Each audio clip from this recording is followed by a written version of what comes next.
Earth Day, first of all, it's a global day that is celebrated every 22nd of April every year. It's a day that is celebrated worldwide.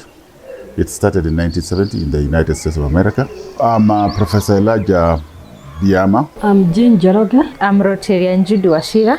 I'm a professor of environmental and water systems engineering. My name is Bolo Mashua. I am Pierluigi Bozzi, professor in biodiversity. I'm a lawyer by profession. The head teacher Mudhirwa Primary School. I also happen to be a Rotarian. I've been a Rotarian for the last 7 years, and of course I'm very passionate with the environment. Representing Intercounty Progressive Society, which is an environmental society here in Kenya, and our main branch office is in Royal Town. Mudhirwa Primary School is a public primary school. Our learners come from around the slums around us here. I'm also the vice chair of the Nairobi Rivers Commission. And being in that position, it means that I have to be assisting the chair of the commission as and where necessary. She's the one to assign me tasks to do. Earth Day, first of all, it's a global day that is celebrated every 22nd of April every year. And this is a day that was started back in 1970 by Senator Gaylord. And after that, it has been celebrated every year to advocate for environment conservation. It's a day that is celebrated worldwide. It started in 1970 in the United States of America. By one famous professor, I can't remember exactly the name, but it is meant actually to create awareness. The Nairobi River Commission has organized to celebrate Earth Day in a primary school. It is a place where we can really be inspired, be informed by the activities of teachers, students, pupils, who are really engaged in addressing the environmental challenges through education.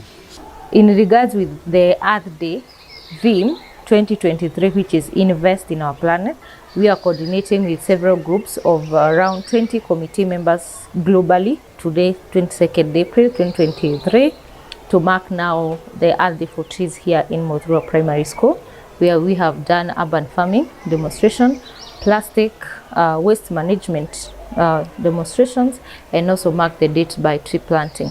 As we do tree planting without water, really, that program cannot become sustainable. So we are doing water, we are encouraging and doing water pumps in schools. This water, we are able to do dam liners and cover that water so that we can use that water to sustain the trees which we are planting. The earth is not dead. The earth is alive. The earth is a living creature. And if you don't take care of the earth, it will reciprocate whatever you are doing unto it. If you pollute the earth, it will give you negative impact. But if you take care of the earth, it will give you positive impact.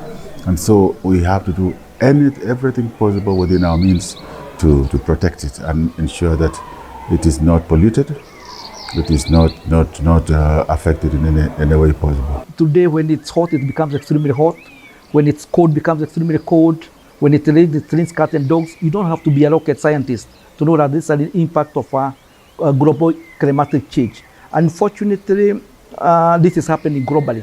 So this is not the issue of Africa, this is not the issue of third world countries, it's not an issue of less developed countries, it's a global issue. So we need to sit down globally and have a conversation with each other. What do we need to do?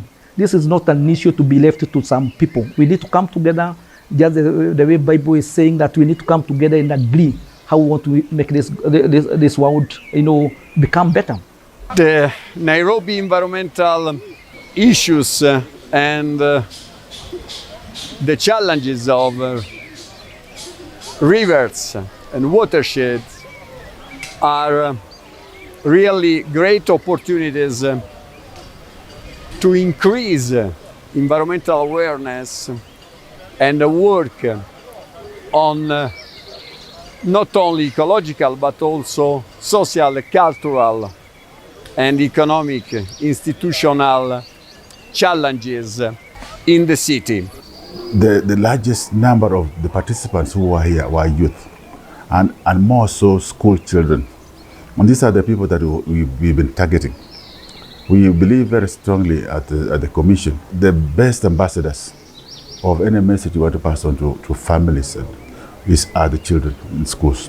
I would like to point out that the curriculum that was introduced here in this country called CBC seems to have addressed that. Kwa majina naitwa Gladys Satrumini. Leo tuko kwa shule ya Modhura Primary School na leo ni Art Day. Siku ya leo tumepanda miti mingi na tutahakikisha tumeitunza vizuri na iwe mazingira masafi.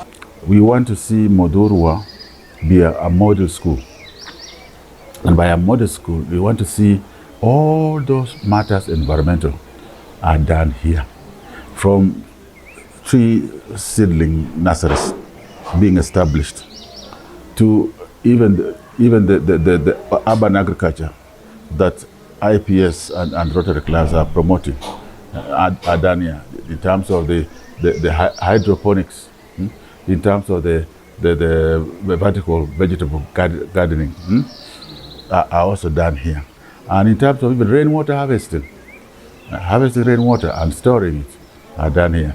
Moving forward, then that's what we are doing in the Nairobi River Commission, is to make this school a model school, as we also make model schools in other schools which are passing along Nairobi rivers. And from there, we want to go to all the rest of the public schools in Kenya. So our Nairobi River Commission, Rotarians, our stakeholders, IPS, we want to ensure that our kids become environment ambassadors. The moment we start protecting our rivers, these kids will grow again appreciating how to protect rivers in areas where they are coming from. There's a river Thames in London. It passes through London. There's a river Mississippi. And you remember, that's where there's a lot of, we call it a cotton belt. They were worse than the Nairobi River. But some people like you and me sat down and said that this nonsense has to come to, to an end. I'm happy, actually, the current president, President Ruto, is actually the first president actually being faved, who has come with a comprehensive program, a comprehensive commission to ensure that this job is done. This initiative of environment conservation, we are taking it to schools as IPS and other environment stakeholders because we want it to be generational. Because when you teach children something, it is easier even for the parent to catch. When you are a beginner, good things comes first. So we are hopeful. And as we had very many stakeholders today, I strongly believe we will continue engaging and we are going to develop our school to greater heights. This school has been identified as one of the model schools. All we are doing now is trying to look for a development partner who perhaps could sponsor, that could help the school to realize that. And it is the success of Modhura that will inform the other schools around that are located close to the three rivers that we are meant to restore, rehabilitate, protect and conserve. Nairobi River Commission cannot do it alone. So we are calling people of goodwill. We are calling Kenyans to know that rivers are their investment. And we are trying to see how we can commercialize rivers. Those countries which have cleaned their rivers, they do a lot of economic, socio, programs with their rivers. So it's a high time. If you go to a country like where we had COP27, Egypt is relying with one river, River Nile. If you go to a country like Israel, actually they do not have even rain. So we are saying as Kenyans we are very lucky, but we must know what to do with these rains. So we are also calling you guys from the media. We are calling the people of religious institutions. I'm happy. We are working with them very closely. We are talking about universities already. We have a professor here, actually from Italy. We are talking about how do we work with the institutions of higher learning in our primary schools and secondary schools so that we can bring that, that coordination. We want to bring a structure. The Nairobi environmental issues should be addressed through a coordinated policy, society, and scientific educational perspective. I also want to point out that I've reached out to, and through the National Youth Cultural and Music Festival Organization, to the Regional Director of Education, the Minister of Education, and has mapped out all the schools, sub-county in Nairobi that we'll have to get to, and involve them in all efforts environmental conservation regarding the three rivers that we have. Once we clean the rivers, we are planting trees, seedlings along the rivers.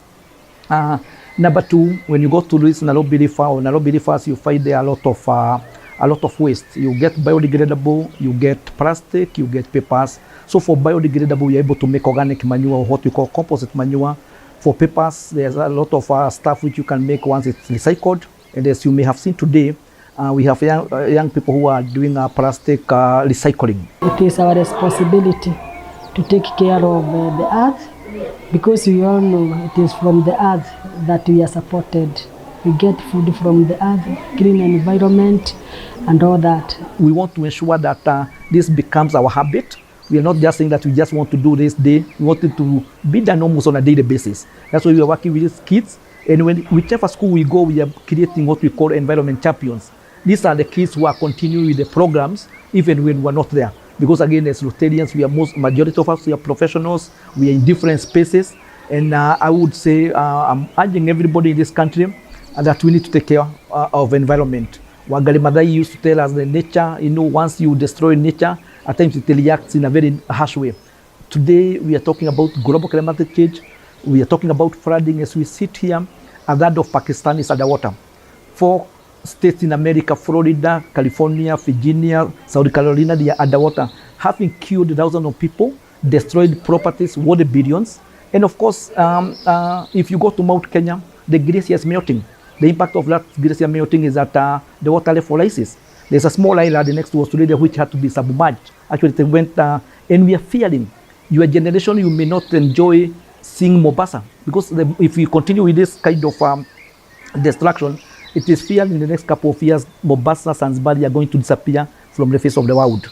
So I would like to encourage everyone out there to take care of the earth, either by cleanup, either by planting trees, either by enhancing soil fertility, and out of the earth we shall get good positive impacts.